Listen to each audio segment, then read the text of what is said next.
એકવાર એક ભાઈ એની કુંડળી લઈને બાપુ આગળ જોરાવા ગયા તા.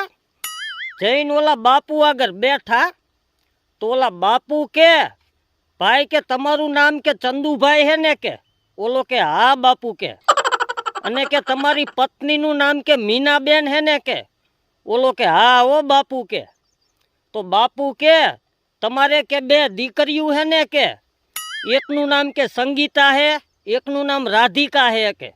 ઓલો કે હા ઓ બાપુ કે તમારી વાત તો કે 100% સાચી હે કે. અરે બાપુ તમે તો કે અંતર્યામી હો કે. તો ઓલા બાપુ કે અને તમે કે કલાક પહેલા કે 5 કિલો ચોખા લીધા હે ને કે? ઓલો કે હા ઓ બાપુ કે. તો બાપુ કે હવે ફરીને જોવરાવા આવને ત્યારે કે તારી કુંડળી લાવજે કે. રાનના તું આ રેશન કાર્ડ લઈને મૂવો હો.